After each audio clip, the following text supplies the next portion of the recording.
Welcome to the Good Standing podcast. We're very excited to have Alan Browde joining us all the way from Johannesburg in South Africa.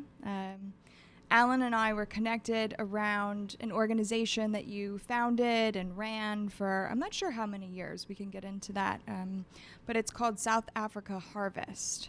And South Africa Harvest is addressing the enormous food insecurity problem in South Africa and doing so with a sort of logistics operation that I think you pioneered, both in terms of refrigerated trucks and sort of a digital platform to coordinate the logistics of delivering rescued food waste, of which there is a lot, to soup kitchens and other types of organizations that distribute that all over the country. We were excited to talk to you, number one, about setting up a logistical operation like that, but then also plans that you have of other initiatives in the future in terms of a collective around hunger and poverty that you've been getting going. So I think to start, because I don't really even know much about your background before South Africa Harvest, I'd love to hear what really got you into this work of impact. Can you tell us about some of your first experiences on this journey? Sure. So thank you so much, Ash and Kurt. Lovely to be here. We come from a point, not only personally, but the whole of South Africa, which at the moment is really suffering from a catastrophe. And it's one of those hidden catastrophes, when people are hungry in societies where there's at least some middle class who do not suffer from hunger. The hungry people, even though there are 20 million in South Africa, which equates to 25% of the population, are suffering from acute food vulnerability. The stats are horrific, and we'll come to that. But from my own point of view, I grew up in an activist family. I had my late dad was a very well-known advocate here in South Africa, and large part of his practice was pro bono human rights work. And my mom was also an extremely well-known politician and activist. She was a professor of oncology for many, many years. And through that suffering, because she stayed always in government hospitals, never went into private practice, because this was her calling, and she saw it. And she became a representative of the Progressive Party, which there were two women who opposed apartheid officially. One was Helen Suzman, who became very famous, and one was my mom, and the two of them worked closely together. Wow. So it was in my blood.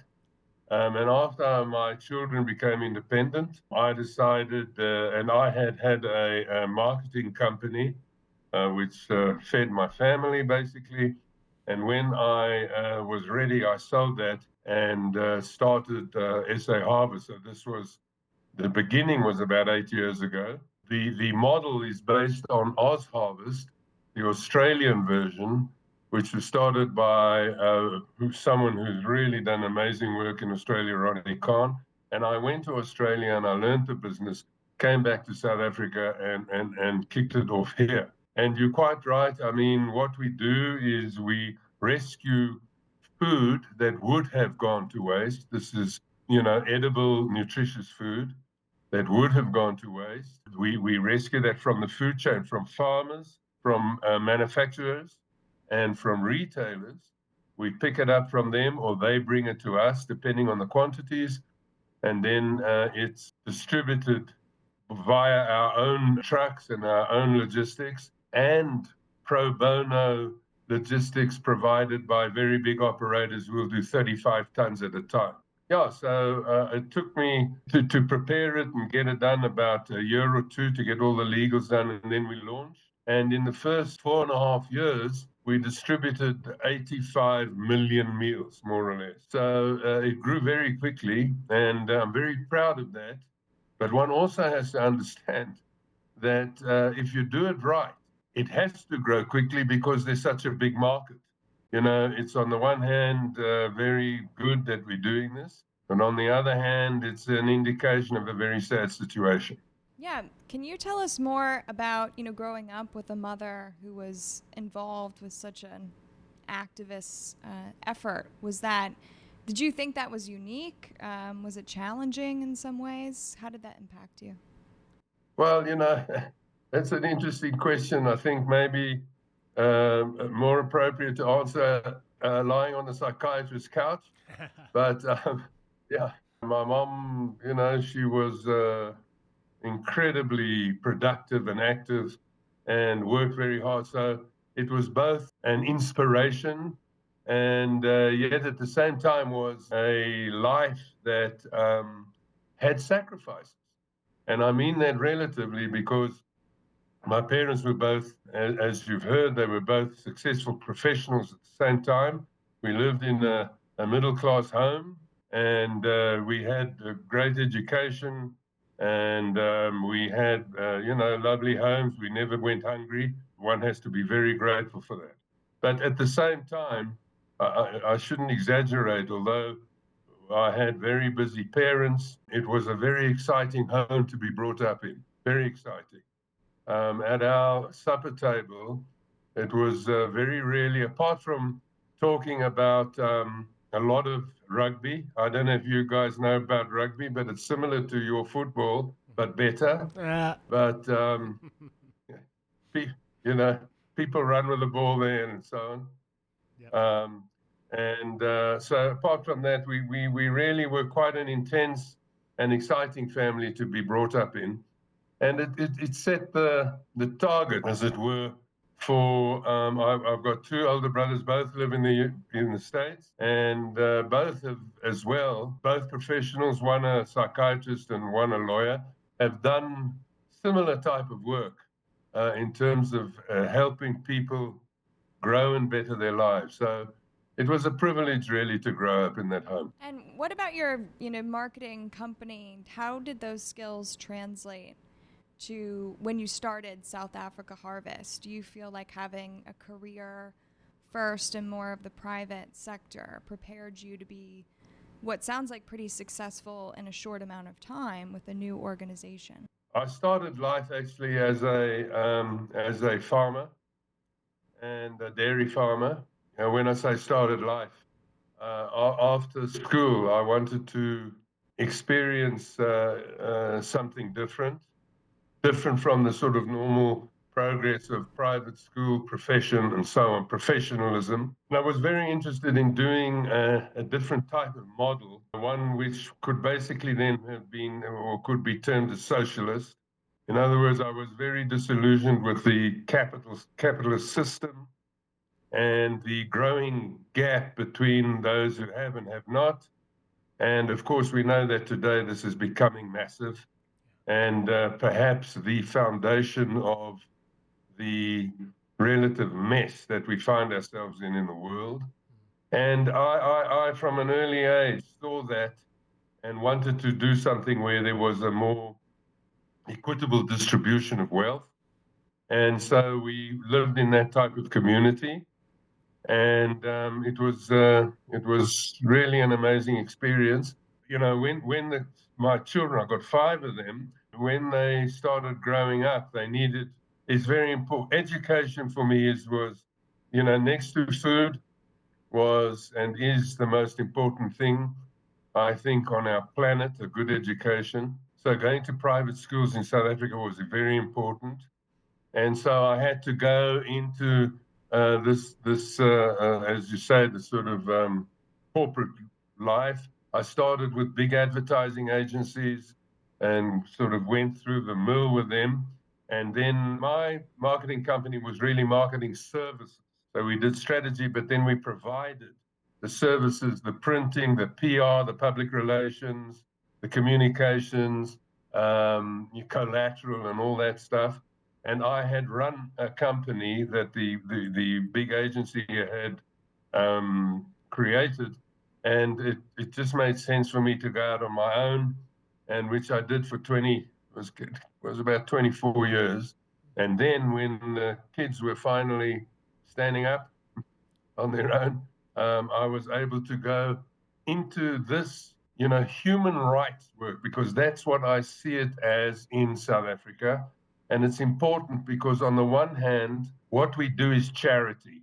As you described it, in terms of picking up, rescuing food, and we deliver it for free to over 220 beneficiaries in South Africa. These beneficiaries, as you pointed out, they are schools, they are soup kitchens, they're often just what we call gogos here in South Africa, elderly grannies who do the most unbelievably amazing work. It's impossible to describe. They have their own families, they're elderly women. They get up at 4 o'clock in the morning to prepare the food. They themselves are, they're not, these are not wealthy people, and they also struggle. And so it's been on that side an amazing experience, but it is charity. And I was aware right from the very beginning that our mission was to end hunger in South Africa, which I believe is absolutely possible. The fact of the matter is, one has to understand the crime against our people.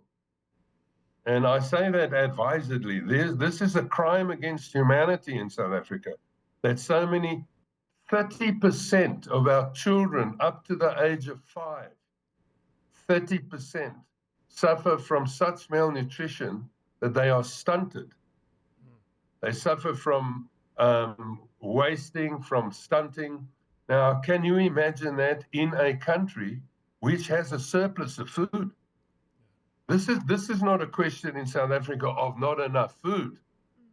The agricultural techniques in this country are up to the standard anywhere in the world. So the fact that our children at this stage are suffering like this is beyond belief.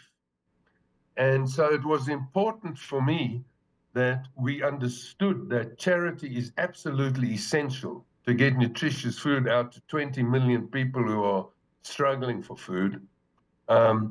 But that we had to combine this with systemic action. In other words, dealing with a system that is not doing the right things about ending hunger. So one cannot go without the other. While I was there, I started a thing within SA Harvest called the Union Against Hunger.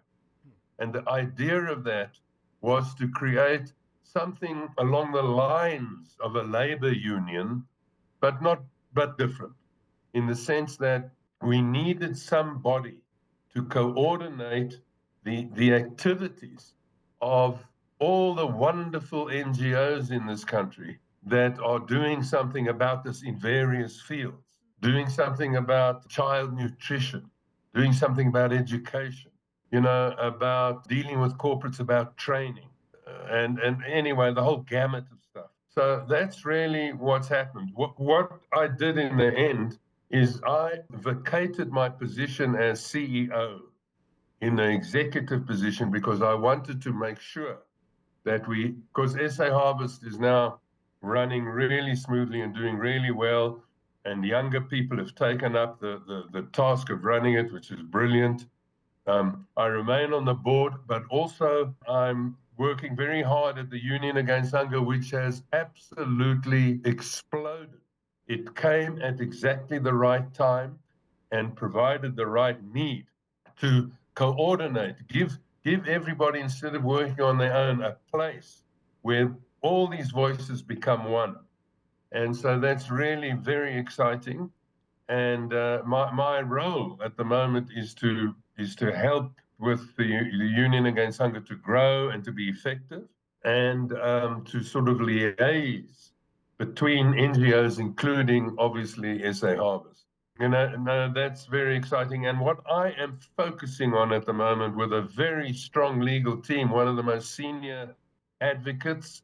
Legal system is different, slightly different in South Africa. I don't know if you know that, but you don't just have lawyers who one legal company. You have advocates who litigate. They in court doing the cross examination, and then you have lawyers, or what we call attorneys, who prepare the case and so on. So it's two different that they do. And we've got a very senior advocate whose father was, interestingly enough, Nelson Mandela's first Chief Justice. When the freedom came and independence came about, Nelson Mandela chose Arthur Chaskalson to be his Chief Justice. And so it's really people who are really involved at a high level with a very senior group of attorneys. And we're bringing a case to court, which is a constitutional case, which will demand that sections 27 and 28 of our constitution are realized and that the government meets their obligations. 27, section 27 saying that every South African, or every person living in South Africa has the right to enough food. Section 28 talks about every child has the right to adequate nutrition. And I mean, I can go into those two because it's so key to what we're doing and what this country is amazing about. That we've got one of the most famous constitutions in the world.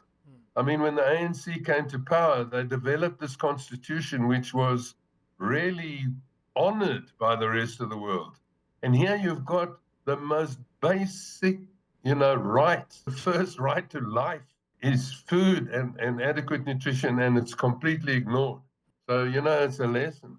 You can have the most wonderful constitution, which really looked at the basic freedom for human beings and for human beings to get what they need to live a full life and happy life. It's great, but while it's still only on paper, what's it worth? Yeah. You're not stopping me, but yeah. Well, hold on. I hope I'm not rambling on too much. No, you're great. Maybe tell us a little bit on the ground across South Africa why people are not getting food if there is a surplus, and why 27 and 28 are not being honored. Who are the players? What are the issues and the obstacles? That's a key question. I mean, I'm describing things and not telling you why it's happening. It's a complex situation. The bottom line is that our government doesn't care. Our government, we believe, and this is what the constitutional case is all about, because we have to go, we have to go to the court. Otherwise, if you were the judge is going to say the same thing. So we have to go to the court and say, look, this is why it's happening, and this is how it can be changed. Yeah. And but they could do it. I tell you, our government has many brilliant people in it. Brilliant people who've done the most amazing things, but brilliant people who don't care because they see the stats. They see the 30% children suffering from incredible malnourishment. Why don't they do it? Because they don't care. So that's the fundamental reason. To go more, into sort of structural depth. When the ANC came into power around 1994, they extricated themselves from the food ecosystem. Before then, there were obviously, we're talking about one of the most evil governments that ever existed in the apartheid government. But however, on the food thing, although they only did it for whites and white farmers, so that's something that is still, I mean, we can't even talk about how unbelievable it is. But the system they had was not a bad system. They controlled prices. They protected the small white farmers and so on. But the system in itself, had the ANC taken the system over, there would have been a much better situation than is, because by extricating themselves from the food ecosystem, it became a libertarian capitalist approach. And that came from many of the big donors saying, look here, you've got money, we're going to give you a few $1 billion. South Africa's got great potential, here we go, but the market rules. That's it. And also there was this thing about the system having been an apartheid system, and it was sort of, we don't want anything to do with that type of system. which one would understand, but it's sort of throwing the baby out with the bathwater. Right. So because of that, the strong got stronger, the retailers, and the weak, the small farmers, the community food systems were obliterated. Because, for example, you couldn't now make a living out of 20 cows or 50 cows or 100 cows or 200 cows. You can now make a living out of 7,000 cows. And the result of that, because that is because the retailers put such downward pressure on margins that you have to have huge volumes in order to make a living. That has created a massive problem. The root cause of hunger in this country is the cost of food. The unavailability of food in a community surrounding, all going into retailers. And I mean, at the moment, I must tell you, the food inflation is beyond description. I mean, I'm talking about going into supermarkets, and for an ordinary, basic government type white loaf of bread, I mean, I don't know if it'll mean anything, but you're paying, 27 to 28 rand for a loaf of food, which not in terms of the conversion of rand to dollar, but I can assure you that's like going and buying a loaf of what ordinary white bread for about $6 or $7.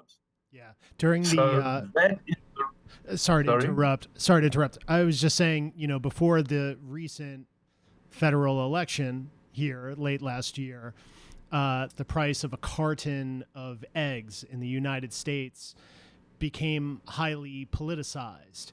The price of Yes, I know. eggs, the price of eggs. So, yeah, I Yes. think we are at a point, and Ashley and I talk about this a lot, that the strength of the economy to some degree and the enduring strength or lack thereof or the fairness of the economy is being put on these sort of utilitarian items, a carton of eggs, a loaf of bread, and all the politics and insanity around these items, these sort of like essential food items. They're these like political fulcrums in a way.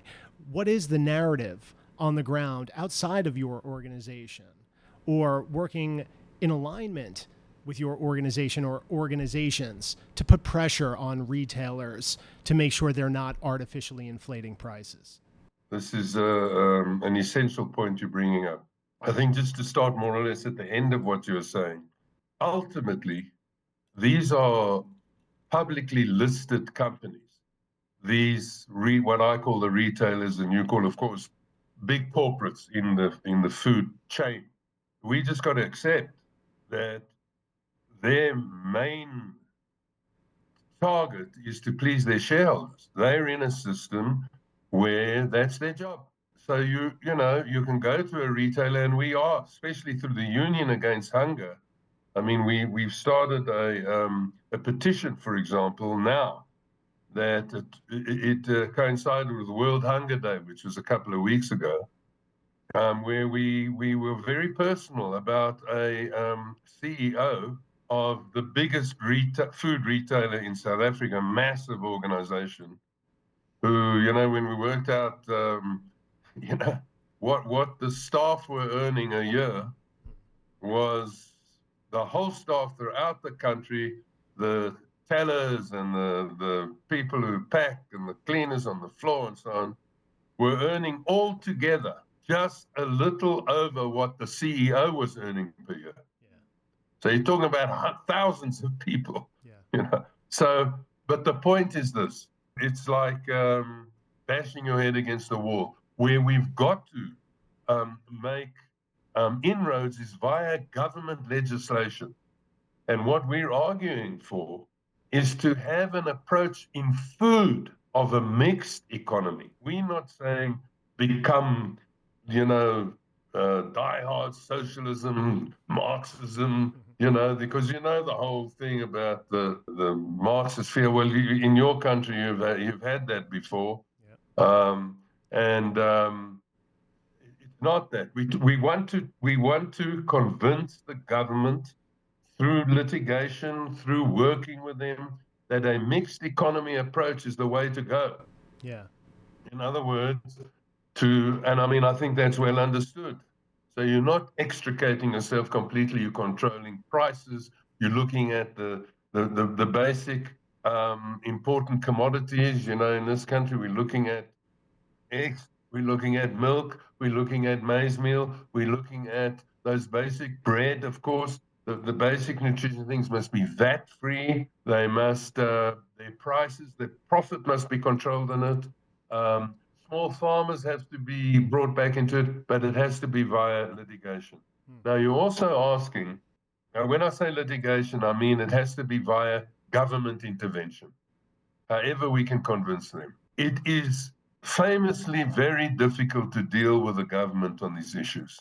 The government in South Africa is well known for saying, well, we'll come back to you, and never do, or saying, you know, yes, we're preparing this, and nothing's prepared.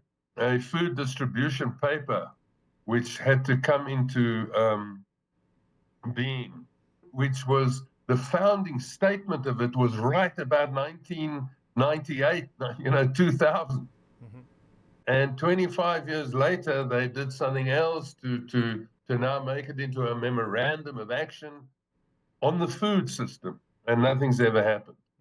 We have to try and work somehow with the government. It's very difficult. I must say to you, though, that recently the ANC lost their majority for the first time. And, you know, for each election for the last 12 or so years, they've become weaker and weaker. And they've become weaker and weaker. You know, in the first election, they got 95% of the vote. And last election, which was not that far back, they got about 48%. I mean, and this is because of these things. People are just, they're losing faith. So this government had to form a coalition, really, to stay in power. And it became what we call a GNU, the Government of National Unity. And that included opposition parties. It included mainly the DA, which was traditionally it's been the biggest opposition, but that's traditionally, a much more enlightened attitude to capitalism. Although it's make no bones, it's a capitalist party, but it has greater sensitivity, I believe, to things that have to happen. And the guy who leads it, John Steenhuisen, his name is, was made the Minister of Agriculture, which was a very important thing. And he's starting to really open up possibilities. You have to understand that while we do good work on the ground, there's nothing like what the government can do like this. For example, Mr. President, 10 million tons of food goes to waste every year in this country. To waste. In other words, there's food loss and food waste. And food loss is defined as stuff that, just happens and you can do nothing about it anyway. It gets lost through production, it gets lost in manufacture, it gets lost on the farm. It becomes unavoidable that they go to waste. But we're talking about food waste, food that is good to eat that goes to landfill. But let's start with the low-hanging fruit. I'd say the low-hanging fruit is to make food waste illegal. They've done it in other parts of the world. In France is an excellent example. They had the Garot law, where they made food waste illegal, and it made a big difference. Make it illegal. Interesting. And what we may do, you must understand that 10 million tons of food, and if you let's call it that of 70%, 7 million tons, was absolutely edible, even at 7 million tons. Now, 7 million tons is 7 billion. 70 million tons is, what's that? 7 billion kilos. And there are 4 meals in our industry 4 meals to a kilo. So you're talking about almost 30 billion meals that goes to waste every year. Crazy. On 7 million tons. I'd say, Mr. President, even if we save 1% of that, you're feeding the poor people in a year. I'd ask him, please, to go home and think about this. Go ahead, Ash. All right, so I want to talk about what a win would be for the Union Against Hunger. So if this win, let's say the first win is going to be making food waste illegal, what specifically are you going to do to achieve this milestone? What type of legislation or what type of kind of suit might you be bringing? How might this actually happen? The Union Against Hunger has 10 demands that we've created. And they will obviously, certain things will have to be put in place in order to realize these demands. The demand that we stop food waste immediately through legislation really stands alone in many ways. And in order to be able to do that, by making it illegal through punishment and reward, as it were, through tax rebates and extra tax if you don't meet your targets, it's really as simple as that. But what has to happen is we have to work with the government in order to do the research, which is going to be partly done in preparation of the case, but not fully. The research of how food is wasted in the store, why they're wasting food, what the cause of the waste of food is. And once we have the research done, to be able to say, look, this is how you're going to do it. Because at the moment, the retailers aren't really interested. They do it. They do it probably to a quantity of about 20% of the food that they could save. Because in the end of the day, it's not their job. It costs them money. And so there have to be certain support systems, like, for example, SA Harvest. There's another company called Food Forward SA, which is the oldest and biggest food rescuer, that have to provide funds for those companies to grow, to be able to pick up the food. They'd have to involve logistics companies to come in, pick up the food, and distribute them to the beneficiaries. So once these operational causes and reasons are dealt with and understood properly, the working, the collaboration between the food rescuers and the retailers will be able to be put in place. In other words, what I am saying is, we can't expect the government to say it's illegal, right? And they have to be part and parcel of the whole solution. The court case can really only say, look, this is what has to happen. You've got to make this illegal within, say, a year. And this is what is going to happen within that year to be able to, for example, to define the targets. You've got a retailer that's a square kilometer big. You can't say you will save the same amount as a retailer that's on the corner of a community. So there are those things which have to be worked out, and we have expert teams on that, and that's how we envisage it happening.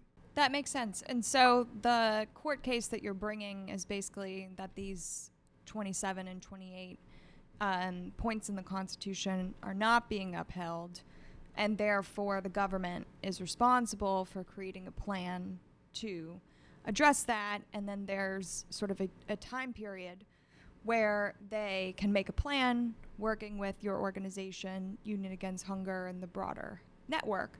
So bringing a court case like that, what is involved, and when is that going to happen? How is that going? How hopeful are you in terms of how that process is going to go, at least for the first time? So we're very hopeful. We've gone a long way down the track. The whole issue of the court case has been sectioned into different areas. We're looking at the whole nutrition thing, which is absolutely essential. What has to be done in that?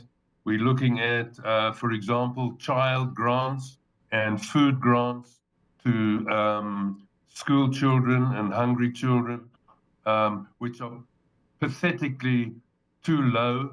I mean, the lower poverty line is defined at about 760 Rand a month, for example. Lower poverty line means money that is required to eat for a family of around five to eat. So that's the lower poverty line. It costs about 750 Rand for a family to eat absolutely, just feed their family. And the government gives less than half, about 340 Rand. Now, that's the type of thing also. It's part of the whole system and part of, you see, the coming to court. The food waste is one, but there are going to be several court cases. If in the end of the day, because our first motivation is to work with the government. And we will definitely do that to say, look, here's the argument. Here is the legal argument. Work with us rather than having to go to court. But our experience is that it won't work doing that. And I mentioned that earlier.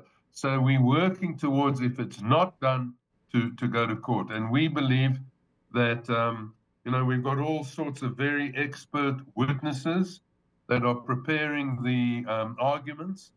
And we should be in court early next year. I have a quick question. So that's full December and half of January is out. It's holiday time, basically. So if we're in court by, in another 5 working months, which is round the corner, we'd be obviously very delighted about that. Yeah, and good luck with that, seriously. And you just mentioned France had some success on this similar issue. I wonder if they've laid out a model in terms of pushing this issue, but then also how to implement it and how to run it successfully. So have you looked at that model? And are there lobbyists, politicians, individuals who spearheaded this similar initiative in France? And could they be allies? Could they sort of liaise with South Africa to push similar legislation through? Yeah. So absolutely, I have it here in front of me. Our lawyers have taken that on to do the research. We've got a lot of research about that. Personally, I'm no expert on it. I wouldn't want to go into it now. But the understanding of what France did in the Garot law is going to be very much part of our argument. And the research has been deep, how they did it, how they incentivized them doing it, what the rewards were, what the fines were if they didn't do it. So that's been thoroughly investigated. And hopefully the next time I'm talking to you guys, I'll be able to bring on the lawyer who's really done a lot of work on this. That'd be great.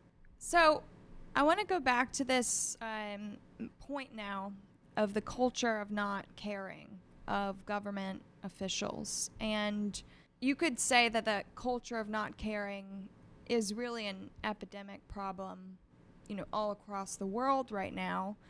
And because we have so many systemic problems that have gotten worse, not better, in the past few decades. And I think that's contributing to people feeling apathetic, checking out, waving their hands up. So I wonder if you think having some success with this Union Against Hunger, and perhaps with this first milestone, could potentially lead to a shift in that cultural attitude. And of course, it's probably not hard to guess that we believe that that's possible. That's exactly what we're up to here, is trying to find first, individuals like yourself who are part of ushering in that revolution. But second, I want to hear from you, on the ground in South Africa. Can you see that type of shift taking place? Yes. My feeling is that if there wasn't a belief in that things could change and that we were dealing with people who could change, why do it? And I mean, I'm not talking about optimism for the sake of, positive thinking. I'm talking about a strong belief. In the end of the day, as I said, they're great individuals in government. I mean, we are working at the moment with a Ms. Ramokgopa. She is the provincial head of agriculture. In other words, she's like your agricultural secretary, but on a provincial level for Gauteng. I don't know if you know about Gauteng. Gauteng is the biggest province in South Africa. I live in Gauteng. I'm talking from Gauteng. It's the smallest province, but the center of African uh, economy. And she's the MEC for agriculture, an amazing woman, absolutely amazing. We're working with her. She's really got her heart in it. She's aware of what's going on and really wants to make a difference. So there are individuals who really want to make a difference, but that in big organizations there's a sort of culture that's developed, and even though you've got many good people in that, the good people are sort of sucked into a culture and can't really help getting out of it. It's a sort of a mass psychology which develops. But I believe that if we start tapping and working with these people, and the more the Union Against Hunger grows with the support of so many other institutions, amazing institutions who do such amazing work, this energy will start flowing, and so I believe that there's a great possibility. When I say blanketly the government, it's obviously a rational generalization in terms of what's happened, but it really is also irrational in the sense that there are many good people who are going to come on board. And I really do believe that there will be massive changes in the next few years. Yeah, and what I'm about to say is a sort of big issue: funding. Big word, funding, and government funding. Here in the States, we talk about federal funding.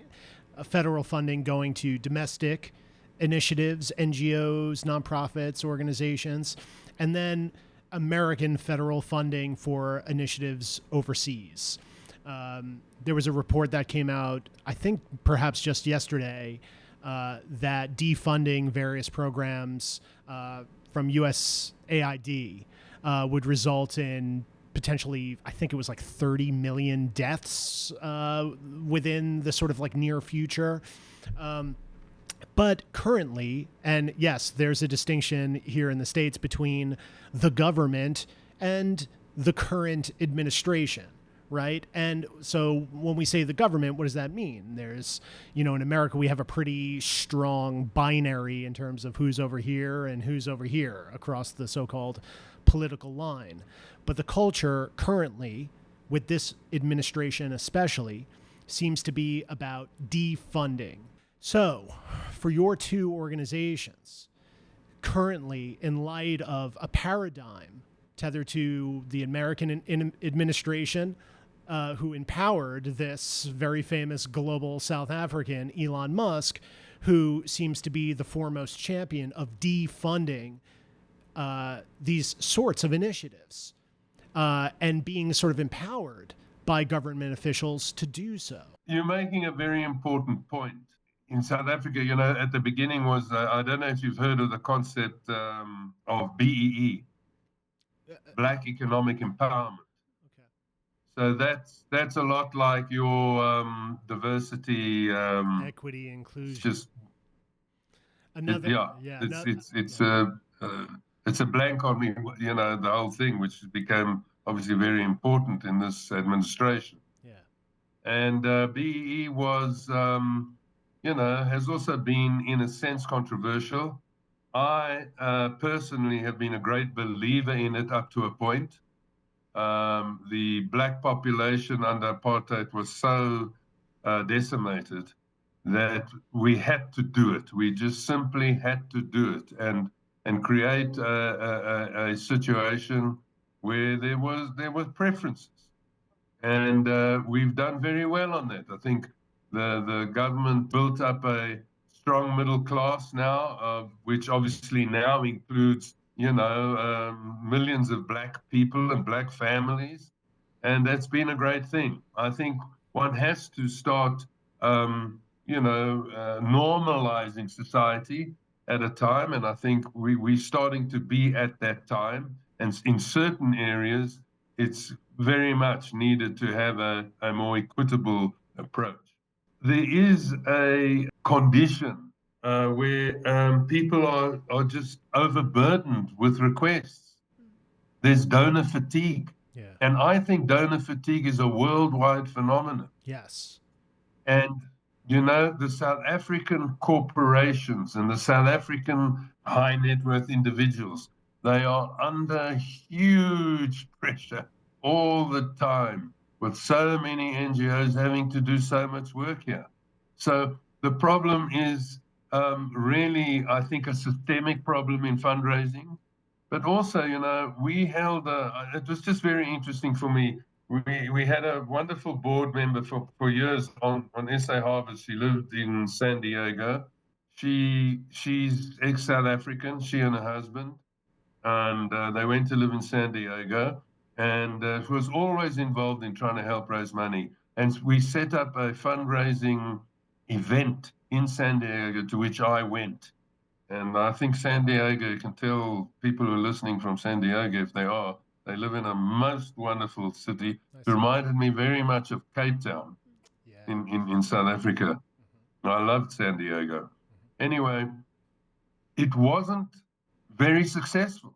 And why it wasn't successful, by the way, there are a lot of expat South Africans in San Diego, and a lot of expat wealthy South Africans. San Diego, I don't have to tell you, is generally not too poor a city.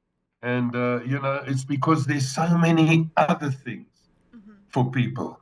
There's issues all over the world that people are involved in there, perhaps expat countries or in America. Everywhere you look, there's poverty, there's things that are happening, there's wars in other countries that people are really involved in, and so on and so forth. So those are the issues. And Americans now, even expat South Africans, it's difficult for them to relate to what is happening. When I told the story of the stats of South Africa at the event, and people they were shocked to hear it. But, the next morning, life carries on. It's like watching a movie, which is shocking. But the next morning you wake up and you're back to life. Now, the expectation of fundraising, of raising funds from the government is, well, we've never raised money from the government. Okay. And people in our industry, there is some NGOs, there are aspects of certain divisions within the government, like the Department of Social Development. They give huge billions to the people who feeding schools and this and that, but never enough. And that's so it's not really fundraising to people in civil society who are doing the work. It's doing, like the government grants. It's giving the government grants. So fundraising for NGOs is pretty tough. And, I say again, because one has to ask every time and everywhere. But if people who are listening to this and are hearing about the situation in South Africa and could somewhere find a specific interest in helping make what is basically a great country, a leading African country, into a country which is really at an acceptable ethical level, it could make a massive difference, not only to South Africa, but to Africa. I believe that in America and all over the world, there are millions of people who must feel some um, empathy, some soul for the development of Africa. You know, we know that it's an incredibly important continent for the future of the world.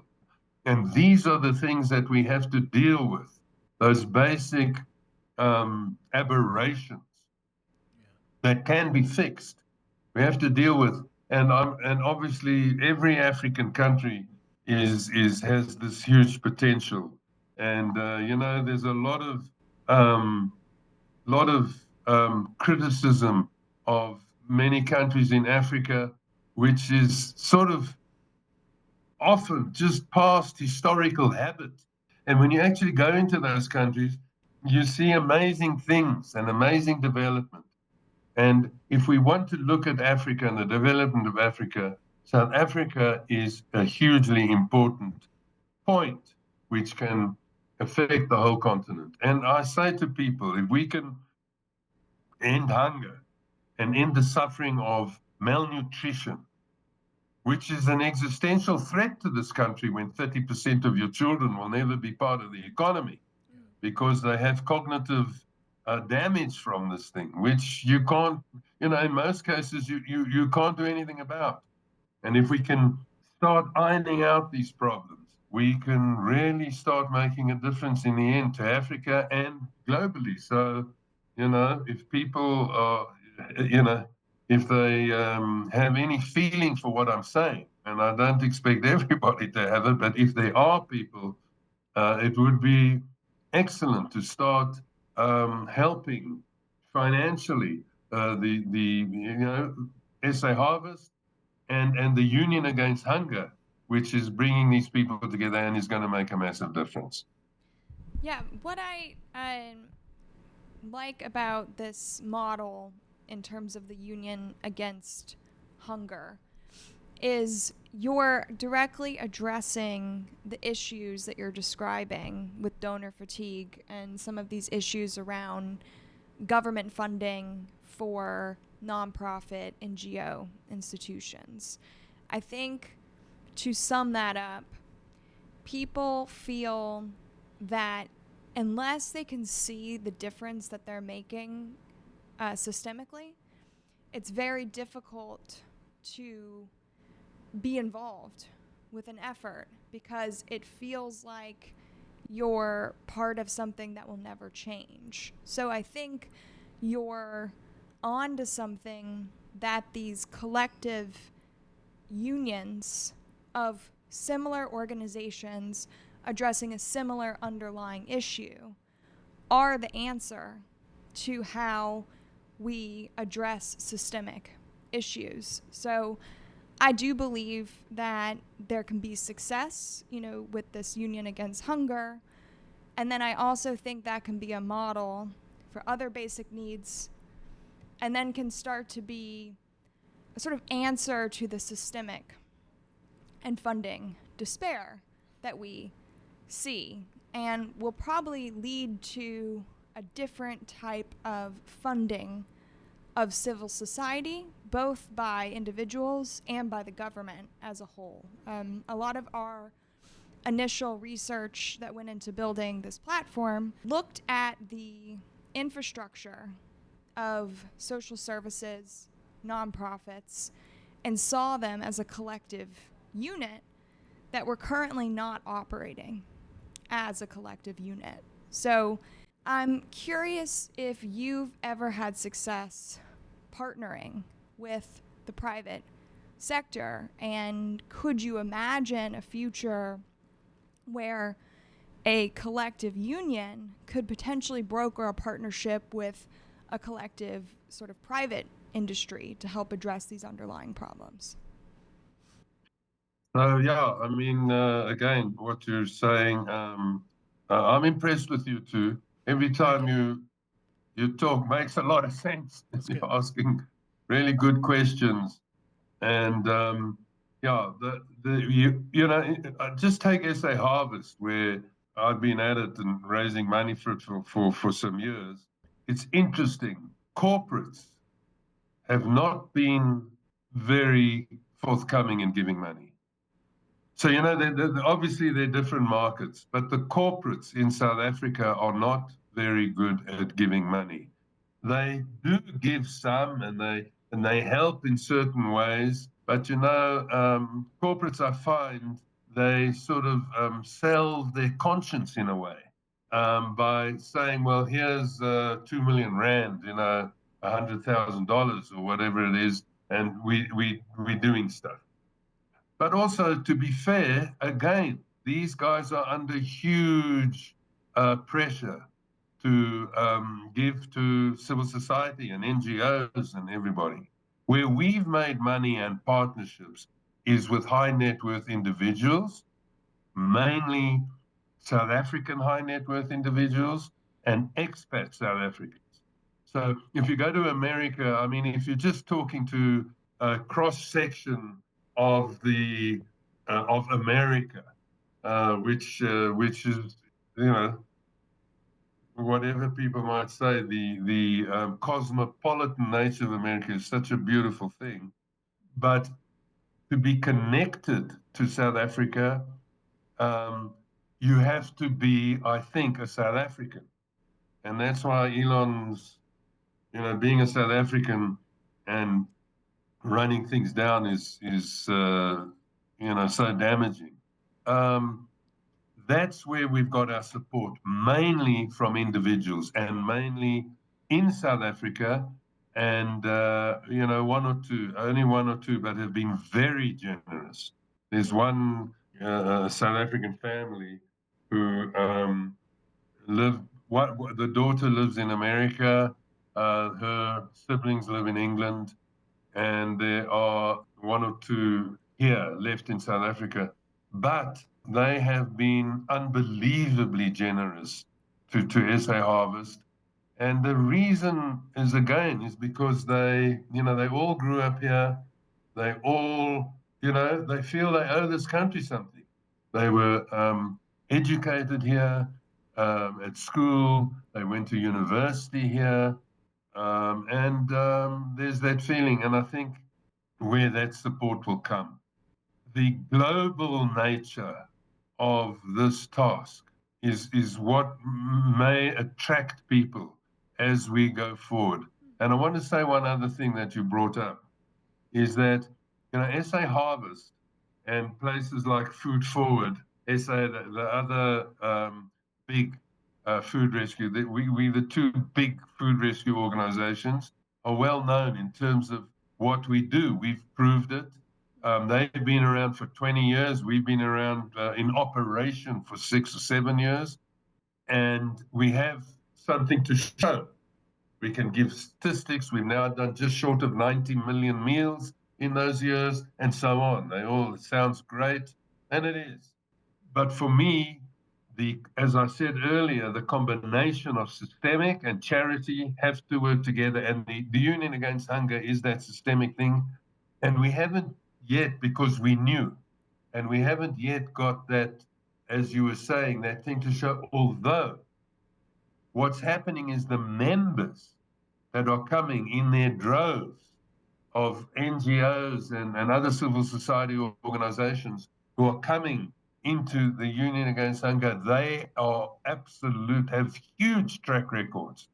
And if you can show them what the NGOs in child health, the NGOs in child nutrition, the NGOs in food distribution, the NGOs in the economics of poverty in South Africa. There's so many of them that one could use those entities as the demonstration of what we're all about. And maybe we could start raising money in serious ways much quicker than if we need the sort of experience of the entity itself. So I think that would be worth thinking about.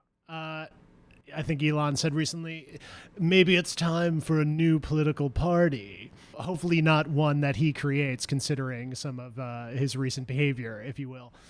Aligning ourselves with these established political structures might be an exercise in futility to some degree. And I know that's kind of important to us and important to what this platform is saying we understand the American political binary, but that feels a little bit kind of defunct. But Ashley, do you have any other things you want to address before we say goodbye for now? I think, yeah, I feel satisfied. I feel complete. I think that your expertise and wisdom, continues to even provide little treats for me along my own journey each time we talk. And now I'm just excited to share this with more people, and then seriously learn more about ways to get involved as the Union Against Hunger grows, maybe even bringing some of that work here to the U.S. as well, and being part of what this sort of global effort could look like, because I think these models can work and be successful, and more people just need to know about them. So excited to continue the conversation. Yeah, and maybe we can come visit and check out what you're up to in person sometime in the future. We've been trying to get Ashley there for 3 years. Come on, Ashley. Me to blame. Me to blame. But you're so so welcome, and initially, I mean, what Ash was doing before was so exciting. I mean, we were looking at the area in the Eastern Cape, another province which is devastated from poverty and just natural disasters. It's one of the most beautiful parts of the whole of Africa. That part of the Eastern Cape, what used to be called the Transkei in the old days. But it's anyway, and we were looking at some sort of community working together there. But I'd love to do that. I think that charity has its own problems. We know that. I mean, although it's absolutely essential to feed people on a charity basis, the long-term results are a continuation of indignity and of being reliant. We know that. But I've got people that are absolutely amazing running. Again, I'm a bit of a self-ageist. There comes a time when you just realize that younger people like yourselves have just a hell of a lot more energy and so on. But, I'm very passionate about it. But these young guys, there's a guy called Mark Hayward, who's famous in South Africa. He's actually originally an English expat, but he's done amazing work. There was an NGO called the TAC, the Treatment Action Campaign, because our second president, after Mandela, decided that antiretrovirals were rubbish. We shouldn't spend money on it.